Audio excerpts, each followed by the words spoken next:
At this time, it is my pleasure to introduce to you the Deputy Chief of Staff, G-9, Lieutenant General Jason Evans. So I've got about 5 slides that I'll go over. Really wanted to give you some perspective about what the G-9 does. And the reason for that is probably about, in the end, about 30 years of my time, of 38 years in my time in the Army, will be 30 of that will probably be AG, and the rest of it will be installation enterprise. And that's important because what I found out is about 27% of the former CSL colonels are former garrison commanders.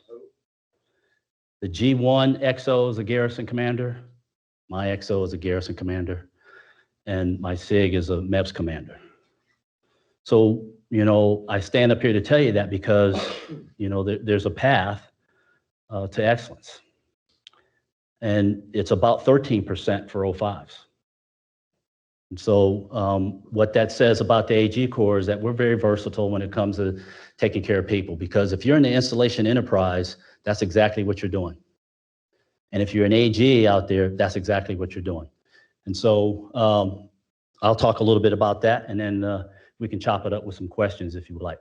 All right, so let me just give you some strategic framework. I don't want to insult anyone's intelligence in here, but I did find out we host the Army Senior Commanders Conference, and what that is senior commanders that are going into command, not garrison commanders, that are going to go to an installation and go into command, didn't really understand how the Department of the Army staff is set up. And so this is the strategic framework of how the G9 engages. And so you can see here the priorities. So you can see at the top, the Secretary and the Chief, right? I'm an advisor to the Secretary and the Chief on all the things installations. And because there was a charter signed by the previous Secretary of the Army, we also lead the Army's Quality Life Task Force. And so the way the Army is set up is you have the Secretariat. Everybody understands civilian control, right, by the Constitution, and civilian oversight. The Army Secretariat is an example of that. You have the Secretary of the Army, you have the Undersecretary of the Army, and then you have the Assistant Secretaries of the Army, and those are all political appointees. They're not all filled now. They're still working that out. So if it's not filled, then you have the senior official acting as the Assistant Secretary. Then you have the Army staff, the G staff, which is G1 through 9. And previous to that, known by the previous name, Assistant Chief of Staff of Installation Management, that's what G9 was. And so people be confused about what's a G9. We're still in the installation enterprise. As a result of the 2018 reform, then Secretary Esper and General Milley, the reform in the installation enterprise put AMC in charge of MCOM. So now you have a 4-star headquarters, and the 3-star headquarters at Joint Base San Antonio is a subordinate command of AMC. And so what that did is it's still what we focus on is not down on execution, because when our relationship was more or less symbiotic with MCOM, we were focused on execution and trying to tell them what to do. There's a 4-star there now. Our focus is on integration of policy.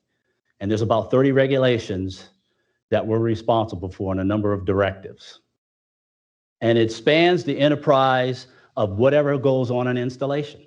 That's family advocacy, that's child care, that's exceptional family member program, and we'll talk more about that because I understand that that's an area of interest, and it's an area of weakness for the Army right now.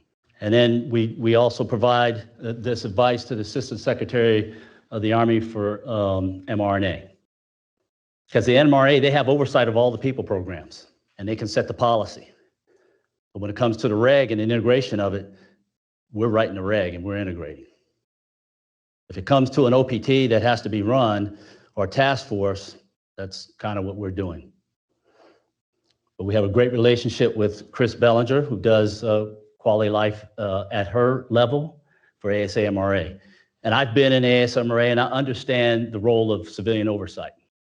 And we'll talk about that later too, because there are people that come in this uniform and become confused about that, and it leads to consternation and delays and all other kinds of machinations. And so we provide advice to the ASMRA on soldier and family readiness programs. And when it comes to the ASAINE for installation, energy, and environment, we provide on water and energy resilience and security. So if there's a third-party utilities contract, that's if your total utilities are third-party on your installation, we're normally involved in that. The IWIPs, the installation, energy, and water plans, we're involved in those. So we provide that kind of advice to them. Also, the construction standards for anything that's built on an installation, the construction standards are published in 420-1, which is the reg that we write, and we help integrate that. And then we have, for non-appropriated funds, the auditability of that, and it's net income before depreciation, which is monitored to make sure, and we interact with FMC, Financial Management Comptroller. And it's also part of the reform. It used to be, I'm the PEG principal, the Program Evaluation Group principal. And so for installations, that's about a $17 billion budget. And it pays for all things installations, some other things too. We get, the Pentagon rents in there, publishing is in there, Arlington Cemetery is in there. And so we have a lot of that in there. But the key thing there, as part of the reform, it became co-chairs. So you have the ACOM commander for the IIPEG, which is General Daly, and the ASAINE, who are the co-chairs. And instead of me as a principal, I'm really the accountant and administrator and make sure the funds get programmed and monitor the execution. They take the funding allocation recommendations to the secretary and the chief. Before, that was what the PREG principal did. The MMPEG, same way.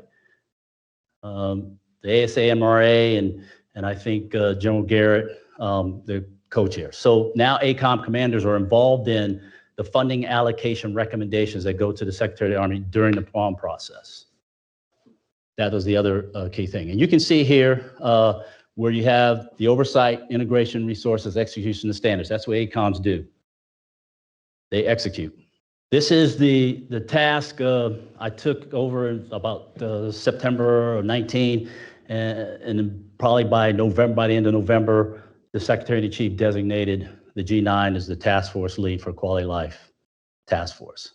And you can see the first 5 priorities there were as a result of the Chief of Staff of the Army's Transition Task Force that went out and canvassed the Army at grade, at civilian grade, at uniform grade from private to general, as well as contractors. And the feedback came back that housing is the #1 issue in the Army. And all of you know, we've been through a housing crisis in 18 where we did not have the appropriate, safe and quality housing that our soldiers and family deserve. We're in a much better place than we were 2 years ago. We continue to hold ourselves accountable as well as the RCI partners.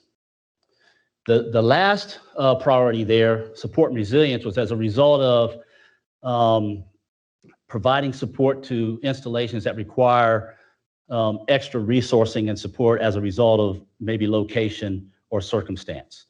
And that started off with Wainwright, Fort Polk, and Fort Irwin. And then as a result of the Fort Hood independent review, Fort Hood was added to that. And so as the lead of that task force, you have the G1, ASMRA, the OTSG, the Surgeon General, the G4, and other key stakeholders, and we meet quarterly, monthly. Well, we meet monthly. We just had a GOS yesterday. So we'll conduct a GOS. Every couple months, we brief the vice and the under, and on 5 October, which will be a quarterly update, we provide that brief to the Secretary and the Chief. And all the key stakeholders in their particular line of effort provide an update. And the tasks are bottom-up fed. It comes from the commanders, and the task, it worked. And this is my 4th time in the building, and I've never seen policy change and be implemented at speed as it is with this, because you're sitting in front of the two that really write the policy or sign the policy, Secretary and Chief. And you get policy decisions made right then and there. And it's a great collaboration with the key stakeholders. Everybody does their homework, comes back, and they brief it out. Before that, in the Pentagon, you're killing a tree and you're sending a piece of paper around that may get to somebody in a year. This is absolutely the way that you want to take care of people. So eye chart, but this is just an illustration of what we have to take to Army senior leaders. Mr. Porter, he sees this chart. We met with his DCG yesterday, General Quintus, and there's agreement on what action is being taken and what action needs to be taken. And what you see here are wins. You can see in the housing, BBC and Lend-Lease over the last year have been able to secure loans to invest about $4.9 billion in housing, and it's needed. And some of that work is started, like at places will start in Knox and Campbell and alike. And you can see healthcare. Really, the issue with healthcare, as you all know, is the transitioning to DHA. And the Surgeon General monitors that to make sure that we maintain quality healthcare as it transitions to DHA. DHA owns the MTFs now, and that transition is still happening. Childcare, we all know there's a capacity issue, so there's a multi-pronged approach.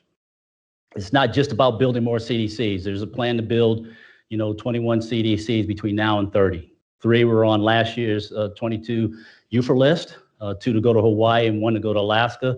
Hawaii and the National Capital Region are probably the areas where you have the longest wait list. It's about, MCOM and AMC do a great job on this, try to incentivize staff. As you can imagine, trying to incentivize direct care staff now is a challenge, but they do that. And the FCC homes, they're, trying to get people to do that. They've incentivized those folks, give them $1,000 to stay in the program. And if they PCS, and that's a family child care at home. And they're around 191 homes that do that, trying to get that to 251. And then the policy that was changed by AOSD about a year ago that now makes soldiers priorities. And before that, you would have civilians that would have it being priority 1, and in some cases bumping out a soldier with families in a high wait list area like the National Capital Region. No more soldiers having. That's freed up about 500 spaces. And then spousal employment, big issue there. The home-based business program, I think the installations have gotten it down to about 60 days processing home-based business applications. We also reimburse spouses for certification up to $1,000 on their professional license certification. And AER will give $2,500 on reimbursing license certification. But really, the big issue there is getting all states on board. There's about, I think, 44 states that honor the, or reciprocity in the licensure and certification. But that's really the crux of it, because we have spouses that, 20 years ago, we have many more spouses now with professional license and certifications. And, with them, if you're moving, you want to maintain that certification and licensure, and you have to get the state on board. So we work closely with OSD, the liaison. They work with the state. And then you have permanent change of station. I understand there was some challenges this summer. And so the G4 works that, but they've been able to get up to the personal property move to reimbursement of 100%. They're working on the overweight allowance to get everybody to be able to get their weight allowance up to 18,000, because a staff sergeant with a family and a staff sergeant without a family have the same weight allowance, and that doesn't make sense. And so that has to take buy-in from the other services. So the G4 is working hard with the per diem committee on that and getting the other services on board with that. And if that happens, then you potentially will see a staff sergeant be able to get his weight allowance. I think it's like 15,000 max, get it up to 18,000 at the Army expense. And then you can see the support and resilience. I think a big win there, Alaska assignment incentive pay, there's a 4K incentive pay that they get because the environment is unlike any environment you'll go to, and you have to bring things and do things to your household goods to adapt for that environment. There's an alike action in now for the second time for Fort Irwin. If you haven't been out to Fort Irwin, very challenging. They are not near anything civilization, and that town is just about 40 miles away. It's not a town that can provide what those folks need. So there's a lot of work to provide dental there. It looks like AAFES is going to come on board and provide some dental, along with OTSG trying to augment that, along with the staffing of medical professionals out there. But it is austere out there at Fort Irwin. Same with Fort Polk and now Fort Hood. And all of those areas, those installations, what happens is the commanders have 10 to 15 priorities, and they brief those. And it's incumbent upon the ACOM and the Army staff to work their priorities and work them at speed. And you get decisions in those ASL briefs. So just stop there, go back. So let's talk about it while it's here, because we just added this to the slide. Exceptional Family Member Program. We are the proponent for that regulation. There's an NDAA out that mandates all services centralize the office. We went through EFMP BOD. We will be that point of contact for the centralized office. We work with ASMRA, we work with OTSG, we work with HRC, G-9, and MCOM. We did a rapids improvement event in June. And right now we're doing a pilot on the EFMP program with BAM Technology, which is an application very similar to TurboTax. Right now, the system we use is web EFMP. We cannot see ourselves as an Army. If there are 250 disapprovals of EFMP in Korea, I couldn't tell you by which category. And we got about 10% of the Army in the EFMP. We still have families running around with a piece of paper with the 2792, is it? Now, how many people have had EFMPs? You can get up to 100 documents, I can tell you, and it's carrying it around. You know, we don't have to wait like the reg says every 6 months to do the update. You can update in real time on the EFMP system that BAM Technology is fielding right now. The Air Force is using the same system, and they've already started fielding. That's just, you know, and it will be interoperable with IPSA. But that's just one thing that brings us into the 21st century. You know, we should have a system that caters to the customer at echelon because of the key stakeholders you have involved. And that's primarily G1 HRC, OTSG, and then down at MCOM. And so that pilot is ongoing now. And so we'll be able to see the results of that. But that rapid improvement event did not say, and we shouldn't be confused, that technology is the end-all be-all. It also identified, I've sent that email on 31 August to the principals. General Gabriel, General Brito, Chris Ballinger here, and who else? General Dingle, OTSG. And it gave the results. The rapid improvement event, every one of those that I mentioned had participants in that rapid improvement event. And it identified internal operating procedures that we need to sharpen ourselves on. It identified policy that we need to take a look at and fix. But more than anything, we need a holistic system where we can see ourselves and we can provide the customer with quick and transparent access, that they can view their action, sign their action, and transport that action back and forth into a system instead of still carrying it around. Questions? I understand there was some discussion about EFMP. Here I am. Yes, sir. See if this is on. Hi, sir. Hey, so for the good of the group, this tremendous EFMP piece ties into how we do enlisted manning cycles. So if your EFMP is not updated, then how do we properly assign you? So when you put time and space into the cycle, you know, then does the soldier have enough time to go out and work an EFMP to get it updated? And oh, by the way, how do you do that across a manning cycle when in the marketplace, that individual might have 10 opportunities, right? Different locations. So then you take the system and now you flood it with all these, hey, one individual needs 10 reviews to see if it works or if it's, you know, viable for that individual's EFMP issues. So the actions that General Evans is doing with this program will pay dividends for our soldiers. Because the answer isn't, and sometimes it is because it fits, it isn't always, well, you're an EFMP, I'm not sure what we're going to do with you, so we'll send you to Korea. Or we'll do something else. And so then the family, of course, is in the what just happened. And so this is huge for taking care of the soldiers, and it ties to the EFMP, or excuse me, the manning cycles. The other piece, sir, that's awesome is in the manning cycles that we've had, you know, the Irwins, the Polks, Bliss, you know, a few others that aren't listed there, are usually lowest on the totem pole of preference, right? Because of, all right, the Army talks.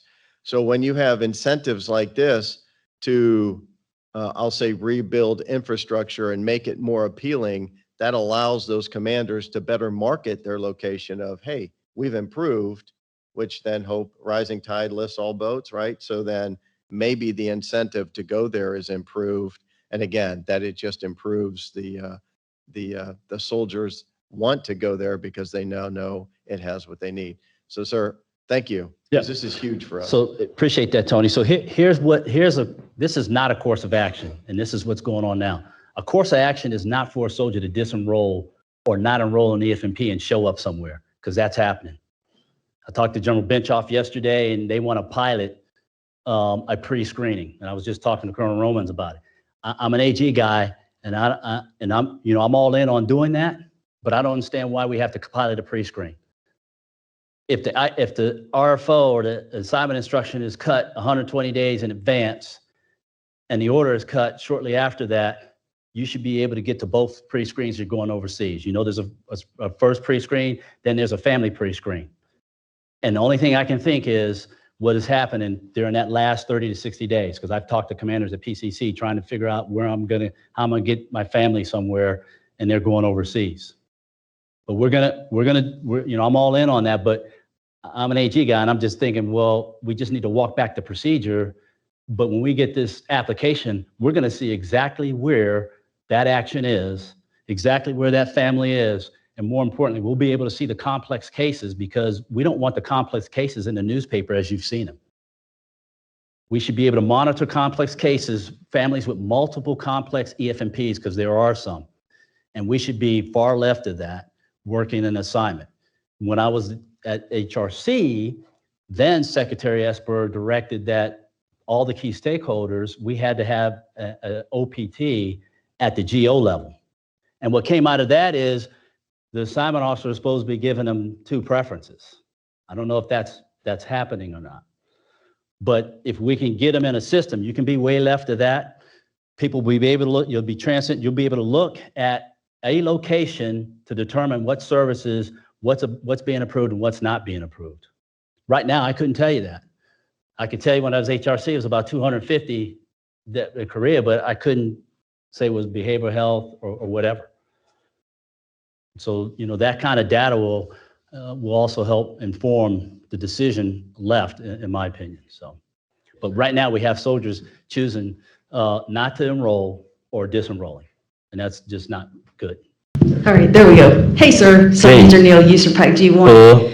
So one of the questions that keeps coming up is about expired EFMP. Yeah. Right now, the system doesn't really define between those that are expired and disenrolled and those that are truly expired. And we have a limitation between MCOM and HRC, or the MidCom and HRC to showing those. Right. And it limits us with the assignment cycle. So with the new pilot and the web or the enhanced EFMP, will that be able to delineate? Yes, we'll have a dashboard to be able to see all of it. I was one of those offenders, because long after my EFMP stopped, HRC was diligent, and they kept sending me a message, update your thing. And then finally I said, hey, they're out. But you will no longer have to do it every 6 months either. You can update in real time. And that will be more informative to the assignment officer, instead of saying, hey, because right now if you update, you got to go see the FMP coordinator. That's a walkover. And then that means you might have to go to the MTF. That's a walkover. Instead, you just may be able to go to the MTF, get whatever you need to do, and update it real time in the system and not wait 6 months. I just know because when we go through the EMCs and the AIM, right, the expired come up and they pop up as frustrated cargo. Right. And so it's how to delineate, because those 3 categories don't allow you to remove. Right. So I think we'll be able to see those in real time to mitigate that. Right now, you necessarily can't see that in real time. And the email's going to the soldier, but who's looking at it writ large, and how are we mitigating that? Yes, sir. Sergeant Major. Sir, good morning. Sergeant Major Uribe, AMC. To go back to the point in reference to a possible pilot and walking back the procedure, I would share from experience as well that when a soldier is placed on assignment and they get their levy brief, Right. and of course they get their, here's the places I need to go, that comes off of ISM. And I had this personal experience here recently is my NTF only had one EFMP coordinator. Right. Obviously, COVID impacted how they were working. So it took me as a SAR major, and I was a garrison SAR major, it took me about 65 days just to go through the process. Right. And I wasn't adding a dependent, it was a current dependent, and I wasn't expired. Right. So what you're going to find, I think, in when DHA came to our installation, as they were crosswalking and they were checking to see how, the transfer of responsibility was going to go, the independent agency that came in to oversee that, I had to bring up, well, what are you guys doing with EFMP? Mm-hmm. Well, we didn't look at EFMP at all. Right. So, sir, I would think that we probably, pilots and task force, are very effective. But to maximize energy, I do think, to your point, go back to the procedures, truly identify, and then see where the problem may be at. Yeah, so I will give you a copy of the email that I sent to General Walker and General Gabriel from the rapid improvement event. Obviously, you haven't seen it. It identified all of that. And so what I said in the email, that's why I'm standing up here now saying, hey, this application is not the end all be all. It will help facilitate, but what was identified in the rapid improvement event, that there are internal business procedures that we need to fix because we're not even complying with the regulation. To your point, you got DHA in there, and so OTSG right now is still our leverage with DHA. That is our advocate with DHA.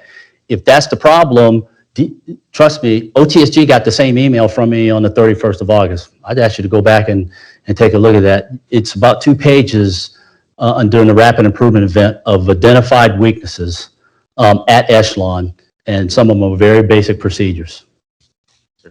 I'll go ahead and take that back to him. Yeah, I've sent the email.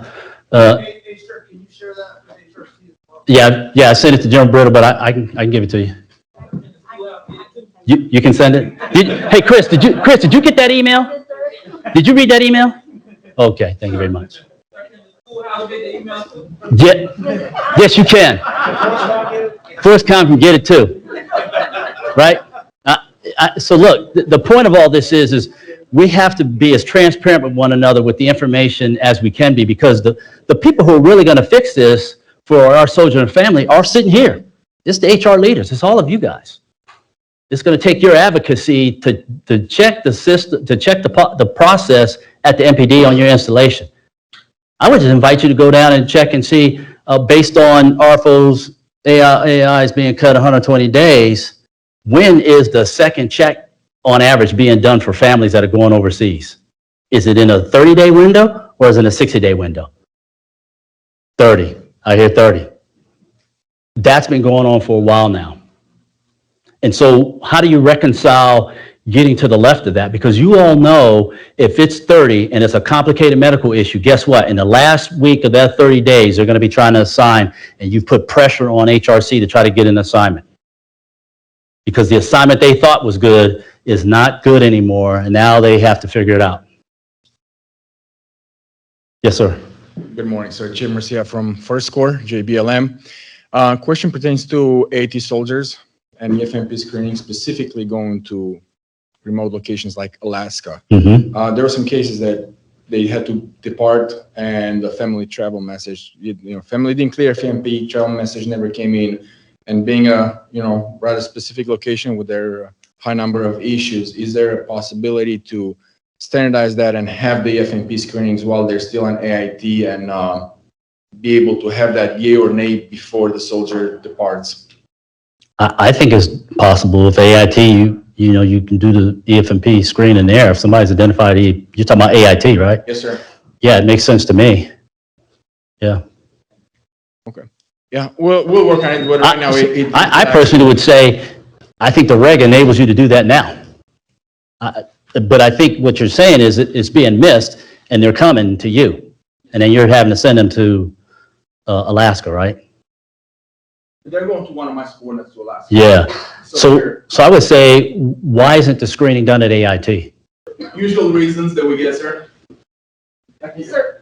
So in those situations, what we found was we peeled it back. Yeah. Is they got married on block leave in between them getting the assignment and going to first duty station. Yeah, And when they get married en route, of course, that backward planning with EFMP did not occur because we didn't know they had the family members.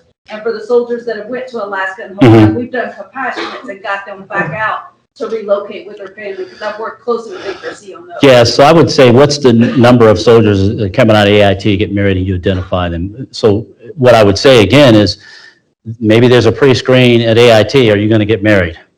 If you're gonna get married, you know, does your spouse, he or she, have a medical issue? And we've been working Yeah. through that to identify, because that's where we see the influx with our not EFMP arrivals. Right, And I've talked to Sergeant Major Reba and Sergeant Major McAdoo about, is that's where we're seeing our influx. yeah, I took a note though to see what we're doing in RAIT. right, and so maybe to your point, maybe we have to send something to, you know, the training locations to make them aware, maybe in a, you know, an all-Iraq, make them aware that this is a problem, and maybe they need to be questioning those soldiers. Or at least notify them, tell them, hey, Yeah. you do this. This is what you have to do immediately, in order Yeah. to have a chance. Yeah, I don't know if that's on the rapid improvement, but I got that one. We got that one for action. So, sir, I did have initial conversations with the TRADOC G1 Sergeant Major. Uh-huh. They are working to establish kind of FAQs and to kind of, you know, provide that at all their training bases. Check. In addition, what AMC is going to do is we're standardizing procedures for all MPDs to Good. incorporate those checks. Good. As you know, sir, Yep. standardization within IMCOM is something that we really need to get after. Right. And I have shared with your team a previous order that we've issued, and that's kind of where AMC is going. We will operationalize, put in an order, and then enforce and task IMCOM to do certain things. No, that's good. I didn't want to call anyone out, but I know what's on that rapid improvement event. I've been at the Garrison, so I know what MPDs do. I've been at HRC, so I kind of know what happens there. But I would just tell you, some of this is really, it's about us. It's not about, you know, the new technology. When you look at the rapid improvement, and you said the key word, standardization, it's really, what are you following your internal business procedures? The first thing people would like to do is throw it up and let's change the reg. And you know, we can change a reg all day long, but are the procedures you have in place good enough? It's very similar to the same issue with sponsorship and ACT. It's that same argument, right? And we found out that really wasn't an argument. We did not need another application necessarily. We needed to follow the application we have and follow the procedures that we had, right? And so some of this is, you know, leaders involved. It's, you know, it's Sergeant Major Army likes to say, it's the TIM. This is my squad, or you know what that is. And so I think we found some of that because the vice in that meeting said, hey, look, we can have all the technology we want, but at the end of the day, commanders, you got to do what you got to do. And I can tell you, back at Hood and in 91, I didn't have an automated system, but we didn't miss a sponsorship letter or sponsoring somebody. And we had more people in the Army then. So Yes. Yeah. But it depends where your dependents are at. Check. So again, it's providing that information to those, you know, institutions of training so then they know what to communicate. I would say that there's an HR professional in there that probably could be the SME to help facilitate that. Check. So as I communicate with TRADOC, that's one thing that they're also looking to do. Okay. And Sergeant Major, as you think you need policy changed on that, let us know. I'm not trying to get in the execution business or tell commanders what they need to do, but if the policy doesn't make sense, we need to fix it. And in the rapid improvement event, there's some policy that we need to fix at the headquarters level. Any more about EFMP? Happy to talk to you more after if you have some ideas. You mentioned, I think you mentioned from JBLM, win the pilot, or you mentioned win the pilot. The pilot is going now. The pilot is going now. Okay. How much time I got? 5 minutes. 5 minutes. Okay, next slide. So, look, you know, I was going to get into this. just for the AG professionals here, simply because, you know, almost a third of the folks who are former CSL commanders and 06s, you'll be at the building one time or another. And I see Rebecca Eggers in here has been in the building a few times. Khan's been in the building a couple times. And so, you know, it's my fourth time in the building and my last time in the building, but I wanted to pass something on to you about working in complex organizations, because I do see very senior officers come to the building and they're frustrated by the mere bureaucracy and how that building works. And I just pass on some tips to you here.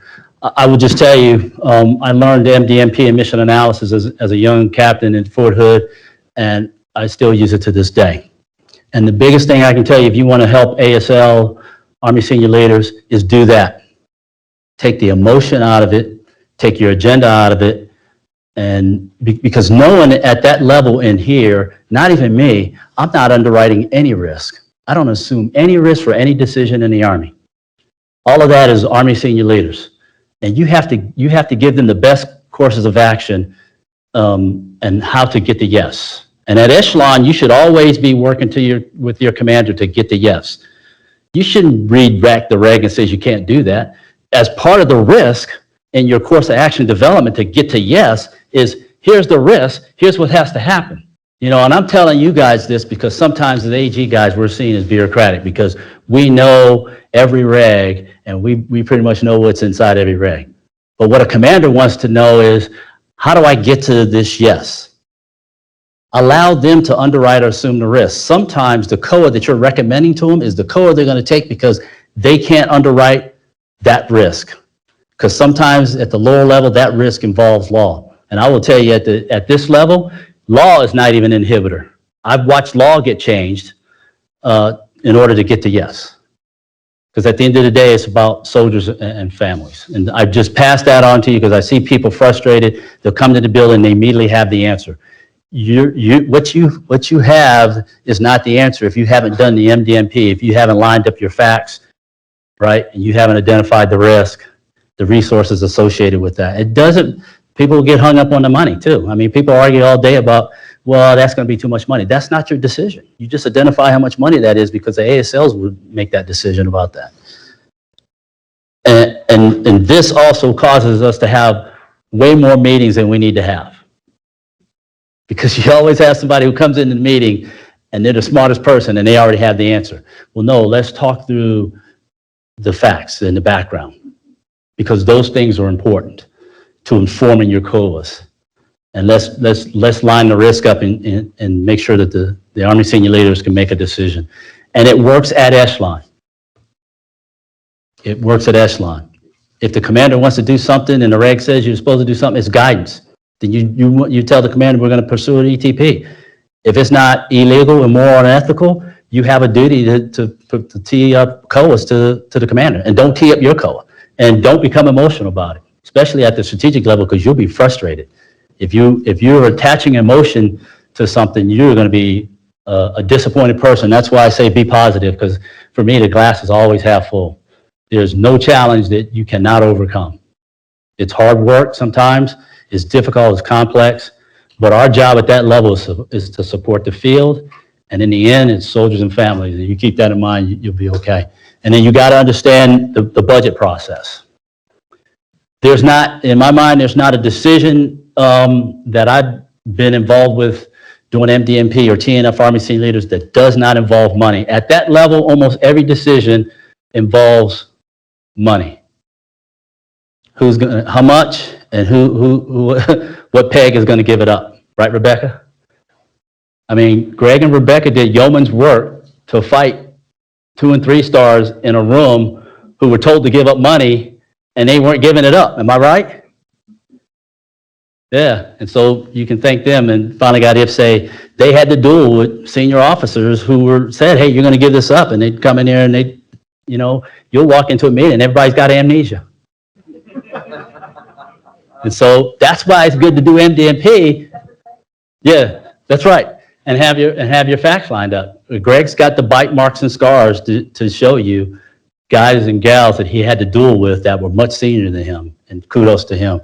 And then you know, the Constitution is never more evident than in that area in Congress. And relationships are important. Relationships with professional staff members are important. They're always right. They're always right. Find a way to have a relationship with a professional staff member. Find a way to tell them that they're wrong and tell them they're wrong professionally, and don't get emotional about it. Because when they get their member engaged, it's painful. Because that means they're going to send a law over there to get what they want out of us, right? Because at the end of the day, this is who you're going to answer to. And I've testified probably about 7 times, and it's not a comfortable thing. And they don't care what rank you're wearing. Your name is Private Evans when you're sitting in that witness chair.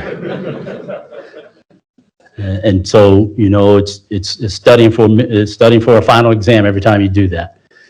But you have to have a relationship with professional staff members, and to the degree you can be with coordination with OCLL, you should be transparent with them. Don't surprise them with things. You can leverage them, and you can get support for a budget and money if you just simply be transparent and you partner with them and make them understand what you're doing is for a soldier or family member. That's how we got some credibility back, I think, with them on the whole housing thing, because we are holding ourselves accountable, and we are holding the RCI partners accountable, but they're still kind of leery on that, and they still watch it. So it's important to do that. And, you know, I would just tell you, you know, don't worry if you're an AG officer, you go command a garrison or MEPS, you're in the game. You've been broadened, you've led something differently, but it's about taking care of people, and that translates at this level. It really does. Okay, that's it for me. I think I'm over. Okay. Sir, if we could, can we get a non-EFMP question from the? Yeah, sure. I just knew that there was, EFMP is a hot, look, it's a very hot topic. We've got to go back to the SMA and brief them again. The SMA is in full support, and the DAS is. And so I think the 5 October quality of life update will be interesting when we start talking about EFMP in front of the Army senior leaders. Again. Hey, Tony, congratulations, by the way. Thank you, sir. So the last couple of days, talking large-scale combat operations, you go back to when I had hair, division strength manager, deputy G1, we were like 50 people. Right.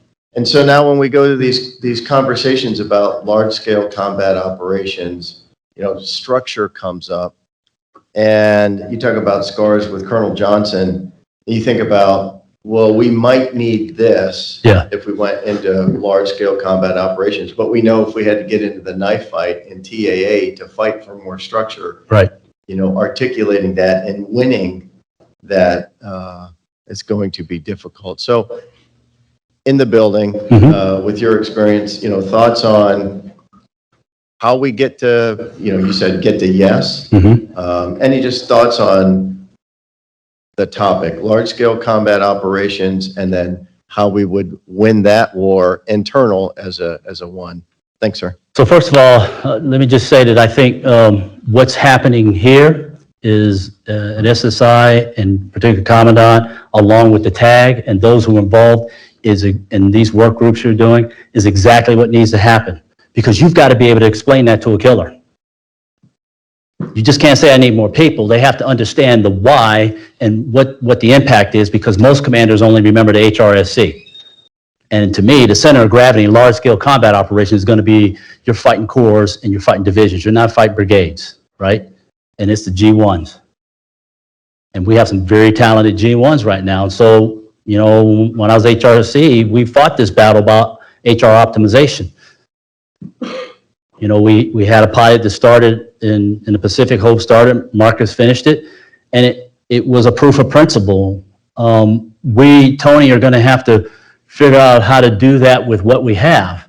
And that's why we went after the HRSC. And I know people were emotional about that, but you have to look at where you can optimize people so you can maximize it where your center of gravity is. And so I didn't get everything I wanted because I didn't think that this is me talking, that the HR company should be in the sustainment brigade. I thought they should have belonged to the G1. And the G1 decides how to employ. So it's not, this is not heresy, but could not convince the law community that that was a good thing to do because, you know, the Sustainment Brigade commander was used to have that HR company for red cycle sometimes. But here's the thing. Those folks in that HR company were very good and they could execute, and they're good soldiers. And that's what AG, we are jack of all trades and master of none. You guys know that. We always get the, you know, well, I don't know what to do with it. Let's give it to the AG guys. And you guys are masterful at doing that. So I still think, Tony, to your point, we're in TAA, the way I see it in the building, you're not going to get any more people. With modernization and, you know, the tip of the spear kind of things going on, it's going to be how do we maximize the AG soldiers we have? That was one. The HRC was the other. That the FDU is close to fruition. Thanks, Marcus and Steve, for, you know, pushing that through. That's the right thing to do. And I know AG guys who went to the HRC, no, but you got to see the big picture, because here's the deal. You know, when we get to large scale combat operations, and Rick, you know this, and Ward, you know this, it's 12-6 all over again. That's exactly right. It's 12-6 replacement operation, casualty operations, and reporting operations. I don't see a difference. And look, I'm not a person who's old thought. I'm against old thought. This is the way we did it, so it's always the way we're going to do it. But there's only so many ways you're going to do casualty reporting, mass casualty, large-scale combat operations. And, you know, the thing is we now have technology, which I think technology is going to go dark. So you better be able to do those DD 1155s and 56s manually. I'm just telling you, we better figure out a way how to do awards manually. And so, you know, 12-6 lent itself to that, but we had PSBs, we had a much more robust structure. So I will just say, Tony, it's not going to be any more people. We've got to figure out as an AG Corps, which is happening, how to do it with what we have, and then show it and convince the Army. That's why it's important. Every TTX they have, every meeting the CASCOM has, and they talk about personnel. Steve, Motley, you guys need to be there. And some AGGO needs to be there to talk about the importance of what it is we do. Because I don't think anyone in this run has done a mass casualty yet, a mass casualty. And I can tell you at Fort Irwin, if they're still doing measles where they're simulating and the guy comes with the clipboard, that's not helpful. And you all know that. Anybody been at Corps War fighters in the field at Fort Hood? It was almost every quarter when I was down there. And we tried to execute it as realistically as we could. And it's no one's fault that we're not doing it now, but I think as AG Corps, we should insist on when we do those exercises, it should be as real as it can be. Fill out every last one of those DD 1155s and 56s. Don't broad brush it. Our young soldiers are not going to benefit from that. Right? So that's the answer I have for you. That's kind of what, you know, I was fighting for. And I can just tell you, I think the law community, they were opposed to that. They've been very used to the way the structure is now, and they like it the way it is now. But I still think the HR company should belong to the G1, because that's the only way you're going to be able to augment the G1 staff. Like you said, G1 staffs were cut in half, and I think in most cases when they reduced the G1, when they reduced the G staff to pay for the bill, I think the G1 probably took the harder cut. And so if you're going to fight a division and a corps, how do you augment what I think would be the center of gravity, the Division G1 as it was when 12-6, and that's the employment of the HR company. Okay. Colonel Holmstrom from RSENT G1. Okay. Real quick, sir, I know you're about out of time, but for the general audience, does your portfolio G9 also include anything with BAH rates as part of your either housing or your quality of life? So we have set on that OSD work group for what, so you know, Ms. V. Penrod, who is the acting ASA or OSD P&R, sent out a memo to the services for economic security, which includes food insecurity and BAH rates. Raising the BAH rates, and you know they'll change at the new year. And so that is an action that's monitored by the Quality Life Task Force. It's primarily in the G1 lane because it's an entitlement. Mr. Steinroth briefed out at the Quality Life Task Force, and I'm sure Chris is aware of it. But that is in the Quality Life Task Force portfolio that will be briefed. But that is an issue right now, food insecurity for our soldiers. And as some of you who PCS rent and lease and to buy a home has increased. And so they're looking at increasing the BAH rate. The memo is being staffed. I think the suspense back to OSD is like 22 September. Thank you, sir. I appreciate it. Yep. Anybody else online? Yes, sir. Sir, good morning, Lieutenant Colonel Gorelli. Just, I think it would be a good point just to kind of bring it up since you talked about sizes of G1 that we actually advocated for growth in the division and the core G1 pretty substantially. Yeah. Kind of look at, and the ASCC was more, they took more of a lead, but us at the proponent, to look kind of where the G1s were, pre-modularity with what we advocated for growth and rules of application. It's going to be about the same. So I would say, if possible, for those G1s out in the field, that DU's out in staffing right now. Good. So they can just kind of be aware of it and kind of support it. So that growth we're kind of pushing forth and get through the finish line. Yeah. So, you got to rally the G1s and then you got to come to Mr. Porter with it, ForceCom. And so that, I think as you do that, you got to get his buy-in and get his advocacy because he can help with that. All right, how about now? Okay. Previously, I was assigned to 82nd Airborne Division G1, and we processed an action for a new warrant officer. The CG's driver was accepted to be an aviator, so he PCS to Fort Rucker. However, his family member was an EFNP, so he wasn't authorized to move with his family. We did get a couple benefits approved. So they did approve for him to retain the current housing rate at Fort Bragg. BHA waiver. Yes, so that was approved. However, there was no exception to policy for him to get a family separation housing allowance for both locations. So he paid out of pocket the entire duration of his training for two locations. I think that's a huge quality of life issue. And so I have all the paperwork here. I'd be happy to provide you with that. Yeah, give it to me. You give it to me and I'm going to give it to the G1. Okay. But you know what? I will advocate because Appreciate that. I don't know what the circumstances are, but to the degree we can reduce the burden on soldiers and families, especially when the Army has decided to separate them, then we and again, I'm just talking broadly. I'm not saying I agree with you. Yes. Then we should be trying to take care of them. I don't know the circumstances, but I'd be happy to take a look at it. Thank you. I appreciate it. Yeah. Giving me homework. I like it. Who else? What else? All right, great. So look, again, it's my privilege to be here with the best branch in the Army. And the branch that is absolutely at the tip of the spear when we talk about taking care of soldiers and family. And we all know that the number one priority in the Army is what? That's right. And you guys are the ones that are taking care of them. So thank you very much. I appreciate it.